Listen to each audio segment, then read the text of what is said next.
अब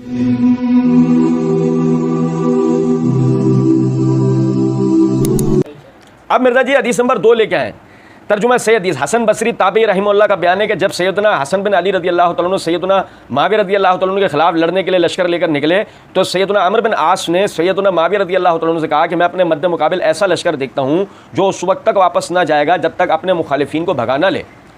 अब मिर्जा जी ने ब्रैकेट दिया है, ब्रैकेट में लिखते हैं मगर सैयदना हसन बिन अली रदी अल्लाह तआला अन्हु ने फरासत से काम लिया और सैयदना माविया रदी अल्लाह तआला अन्हु से सुलह कर ली, तो इस पर अब ये ब्रैकेट बंद हो गया।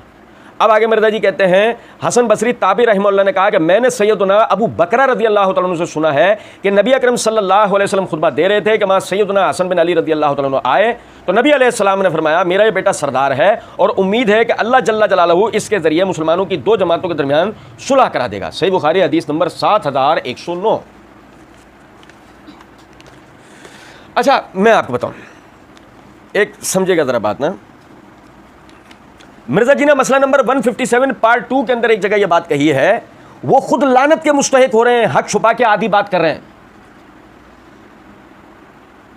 हदीस पूरी बयान ना करना, हक छुपाना लानत का मुअज्जब हो जाना है, लानत का मुस्तहिक हो जाना है। ये समझ गए मिर्जा जी के अपने ऐसा। अच्छा अब सुने जरा बात, ये मेरे हाथ में सही बुखारी है, जिल्द नंबर 4 का सफ़ा नंबर 78 और 79 है। इमाम बुखारी रहमतुल्लाह अलैह ने बाब कायम किया, बाब कौल नबी सल्लल्लाहु अलैहि वसल्लम लिल हसन इब्न अली इब्न हाज़ा सय्यदुन वलअल्लाह अन युस्लिह बिही बैन फ़िअतैन अज़ीमतैन। अब सुनो तवज्जो तलब बात, फ़िअतैन अज़ीमतैन कह के इमाम बुखारी रहमतुल्लाह अलैह ने एक बड़ी करामत का सुदूर किया। और नहीं समझो भाई, देखें नबी सल्लल्लाहु अलैहि वसल्लम की हदीस है ना, क़यामत से पहले पहले मेरी उम्मत के दो अजीम ग्रोह आपस में लड़ेंगे जिनका दावा एक होगा, जिनका दावा एक होगा। और हाफिज़ इब्न हजर रहमतुल्लाह अलैह फतहुल बारी के अंदर इस हदीस की शरह करते हुए कहते हैं कि इससे मुराद अली और मुआविया के ग्रोह हैं। इमाम बुखारी ने बाब क्या कायम किया है, फ़िअतैन अज़ीमतैन। सुने तवज्जो क्या दिलाना चाह रहे हैं कि वो फ़िअतैन अज़ीमतैन से मुराद अली और मुआविया का ही ग्रोह है। सुनना जरा, ये तो हो गया बाब। अब पूरी हदीस में आपको पढ़ के सुनाऊंगा और तवज्जो कीजिएगा, मिर्ज़ा साहब ने हक छुपाकर अपने ऊपर लानत कैसे वाजिब की है, ज़रा देखिएगा। इमाम हसन बसरी रहमतुल्लाह अलैह फरमाते हैं कि कसम अल्लाह की, जब हसन बिन अली रदी अल्लाह तआला अन्हुमा माविया रदी अल्लाह तआला अन्हु के मुकाबले में पहाड़ों जैसा लश्कर लेकर पहुंचे तो अमर बिन आस रदी अल्लाह तआला अन्हु ने कहा कि मैं ऐसा लश्कर देख रहा हूँ जो अपने मुकाबिल को नेस्त नाबूद किए बगैर वापस नहीं जाएगा। तो माविया रदी अल्लाह तआला ने कहा कि कसम अल्लाह की, ए अमर, अगर इस लश्कर ने इस लश्कर को कत्ल कर दिया, इस लश्कर ने इस लश्कर को कत्ल कर दिया या इसने इसको कत्ल कर दिया तो अल्लाह ताला की बारगाह में लोगों के उमूर की जवाबदेही के लिए मेरे साथ कौन जिम्मेदारी लेगा? लोगों की बेवा औरतों की खबरगिरी के सिलसिले में मेरे साथ कौन जिम्मेदार होगा? लोगों की आल औलाद के सिलसिले में मेरे साथ कौन जिम्मेदार होगा? खून खराबे से, बेवगी से, यतीमी से कौन खाइफ हो रहा है? किसको तशवीश हो रही है? माविया रदी अल्लाह तआला अन्हु को? यार समझ ही नहीं रहा। अब भाई हदीस में फिक्रमंदी किसकी दिखाई जा रही है? माविया रदी अल्लाह तआला अन्हु की फिक्रमंदी थी हदीस में। और आगे देखें, आखिर माविया रदी अल्लाह तआला अन्हु ने हसन रदी अल्लाह तआला अन्हु के पास कुरैश की शाख बनु अब्द शम्स के दो आदमी भेजे, अब्दुर्रहमान बिन समूरा, अब्दुल्लाह बिन आमिर बिन कुरैश। आपने इन दोनों से फरमाया कि हसन बिन अली रदी अल्लाह अन्हु के यहाँ जाओ और उनके सामने सुलह पेश करो। सुलह की पेशकश किसने रखी है?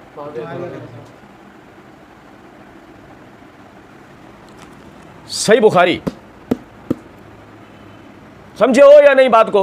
हदीस भी वही जो मिर्जा साहब ने बयान की, पूरी क्यों नहीं नकल की? क्योंकि देखें मिर्जा साहब आगे क्या कह रहे हैं कि सैयदना हसन बिन अली ने फरासत से काम लिया और सैयदना मुआविया से सुलह कर ली। सैयदना हसन की फरासत हमारे सर आंखों पे, लेकिन इस हदीस में फरासत से काम कौन लेता हुआ नजर आया था? यार जुल्म देखो, खुद ने क्या कहा है, वो लोग लानत के मुस्तहिक हो रहे होते हैं जो हक बात छुपाते हैं, आधी बात करते हैं। हदीस के पूरे हिस्से को छुपा लिया मिर्जा ने, जिसमें माविया रज़ी अल्लाह तआला अन्हु की फ़हम व फरासत और उनकी दूर अंदेशी का और सुलह के लिए खुद आगे बढ़कर पेशकश करने का जिक्र आ रहा था। और सुनिए जरा बात को, उनसे इस पर गुफ्तगू करो और फैसला उन्हीं की मर्जी पर छोड़ दो।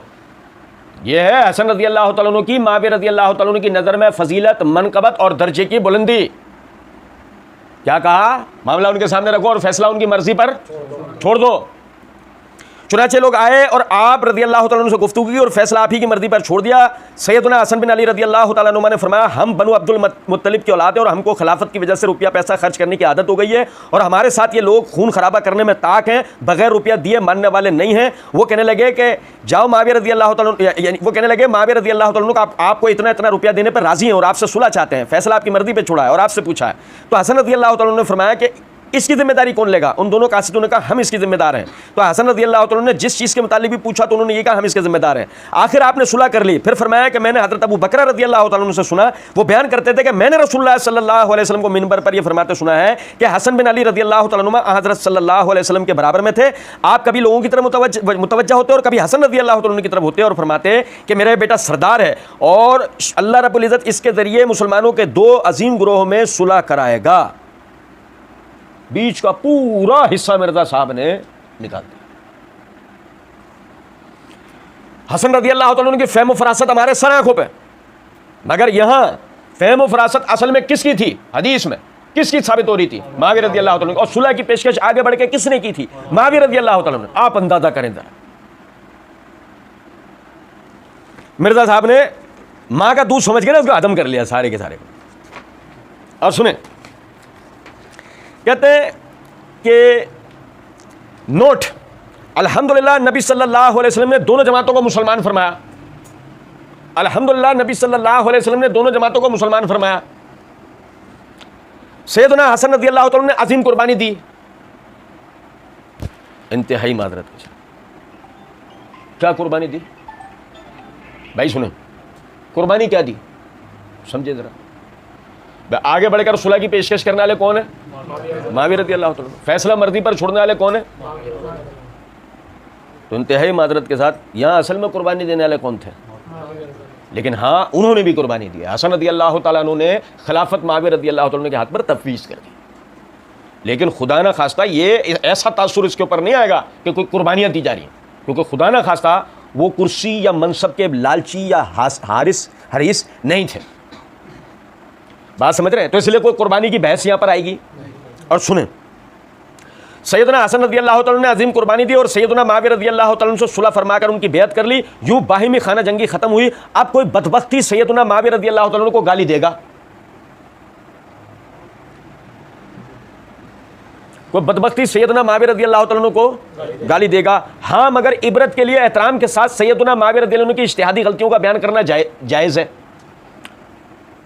अच्छा देखें, अब कोई बदबख्ती सैयदना मुआविया रज़ी अल्लाह को गाली देगा, और वो कौन होगा जो इन गालियों के लिए सहूलतकारी करेगा, सिफारतकारी करेगा? वो कौन होगा? इबलीस का अंडा, इबलीस की बेवा, बेगैरत हरामजादा। सुने जरा बात, मैं किसी फर्द वाहिद को तो कहीं नहीं रहा ना, मैंने लिया किसी का नाम? मैंने हरामजादा जब कहा, हराम ज्यादा दोहरा के कह रहा हूं, हराम ज्यादा, मैंने किसी का नाम नहीं लिया। दिस इज सेंस यार, हराम ज्यादा। जो सहाबा किराम रिज़वानुल्लाह अलैहिम अजमईन को गालियां दिलवाने के लिए सहूलतकारी करेगा वो हराम ज्यादा होगा। मैंने किसी का नाम नहीं लिया, मुझे कोई कह ही नहीं सकता। सुने जरा बात, कहते हैं अब कोई बदबख्ती सैयदना मुआविया रज़ी अल्लाह को गाली देगा। मैं इस मौके पर मैं कई मरतबा हवाला दे चुका हूं, ऐसे ही बतौर बोनस बता रहा हूं आप। इमाम दुहैम रहमतुल्लाह अलैह कहा करते थे, जो शख्स अहले शाम को बागी जमात कहे वो तवाइफ की औलाद है। किताब उस-सिकात इमाम इजली की, उसमें सही सनद से रिवायत मौजूद है। हमने पिछले दिनों उसका पूरा स्कैन भी लगाया। जो अहले शाम को बागी जमात कहे, मुआविया रज़ी अल्लाह अन्हु उनके असहाब को बागी जमात कहे, वो किसकी औलाद है? मैंने तो नहीं कहा, मैं नहीं कह रहा, कौन कहता है? इमाम दुहैम ने कहा, सॉरी। अच्छा, कहते हैं कि हाँ, मगर इबरत के लिए एहतराम के साथ सैयदना मुआविया रज़ी अल्लाह की इज्तिहादी गलतियों का बयान करना जायज़ है। एहतराम के साथ, इंतहा एहतराम के साथ। किसी दिन बैठ के अपने अब्बू की एक वो वाली गलती बताओ ना जिसका तुम्हें नतीजा। एहतराम के साथ, हम भी इंतहाई एहतराम के साथ यूं सुनेंगे, एहतराम के साथ, इंतहाई एहतराम के साथ अपने अब्बू की गलतियों का जिक्र भी करो। क्या इसमें नहीं समझे बात को? भाई कोई फर्ज मनसबी है, ये कोई फर्ज मनसबी है।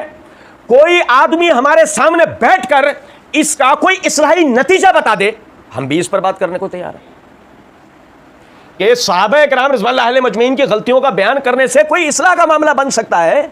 हमारे सामने बैठे कोई आदमी, और फिर हम भी देखो, हम भी करते हैं, आओ बैठ के करते हैं इसमें, अगर इस्लाह का मामला है। और नहीं तो हम जानते हैं कि इससे रवाफिस की बिदअत तरवीज पाती है, इससे रवाफिस की बिदअत तरवीज पाती हैं। और जो बिदअत की तरवीज के लिए काम करने वाला आदमी हो, कम से कम हमारे अहले सुन्नत को तो ये बात समझनी चाहिए कि यह आदमी कितना मुज़िर है। एहतराम के साथ सैयदना मुआविया की इज्तिहादी गलतियों का बयान करना जायज़ है, और ख़ुद मुहद्दिसीन की किताबों में इसकी मिसालें मौजूद हैं। वो जो मिसालें आगे फिर मिर्ज़ा जी ने वो मिसालें दे रखी हैं ना, वो हदीस के नंबर डाल रखे।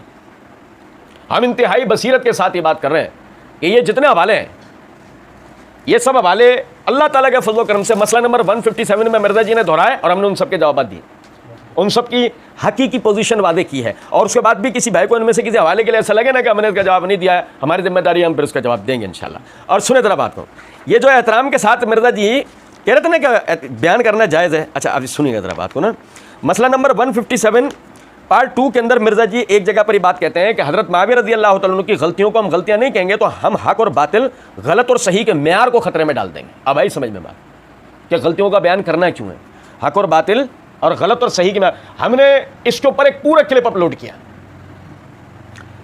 हक और बातिल, सही और गलत का जो मेयार है ना, वो कुरान और हदीस है, किसी भी सहाबी की जिंदगी नहीं है हक और बातिल, गलत और सही। क्योंकि सहाबा-ए-किराम रिज़वानुल्लाह अलैहिम अजमईन की गलती से जिंदगी से हक और सही तो पता लग सकता है, बातिल क्योंकि हज़रत बातिल पे थोड़ी थे।